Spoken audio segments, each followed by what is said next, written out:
আমি শ্রী প্রদীপ, আমার চ্যানেলে আপনাদের স্বাগত। আজকের আলোচনা, আপনার ছেলে আপনার অপছন্দ কোনো মেয়ের সঙ্গে সম্পর্ক রেখে চলেছে, কারুর কথা শুনছে না, সে সেই মেয়েকে বিয়ে করবেই করবে। অথবা আপনার মেয়ে কোনো বাজে ছেলের সঙ্গে সম্পর্ক রেখেছে, যেই ছেলেটা 24 ঘন্টা নেশা করে বেড়ায়, আপনার সমাজ তাকে মেনে নিতে পারবে না। মেয়েকে হাজারবার বোঝাচ্ছেন, মেয়ে কিছুতেই বুঝছে না। যাদের বাড়িতে ছেলে এবং মেয়েকে নিয়ে বাবা মা বা আত্মীয় স্বজন এইরকম সমস্যার মধ্যে আছেন, একটি মাত্র উপায় আমি আপনাকে বলে দেবো।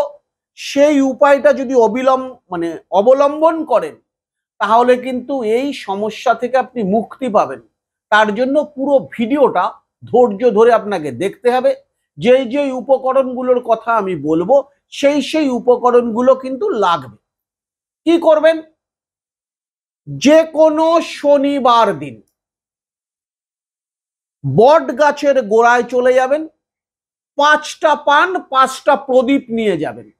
বট গাছের গোড়ায় 5টা পান পাতা রেখে তার উপরে 5টা প্রদীপ দিয়ে, তিলের তেল দিয়ে প্রদীপগুলোকে জ্বালিয়ে দেবেন।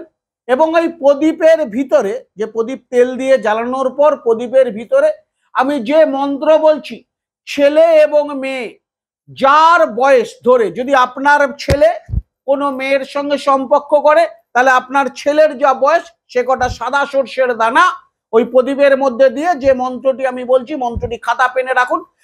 পান পাতার উপর প্রদীপটা রাখলেন, রেখে প্রদীপটাকে তিলের তেল দিয়ে জ্বালিয়ে দিলেন। তারপর ছেলের যা বয়স, ছেলের ধরুন 21 বছর বয়স, তাহলে 21টা শস্যের দানা নেবেন। নিয়ে বলবেন, ওং দাতিনী স্বাহা, ওং হামিলে স্বাহা বলে 21টা শস্যের দানা একটা প্রদীপে দিয়ে দিলেন। পরের প্রদীপটাতে সেম মন্ত্র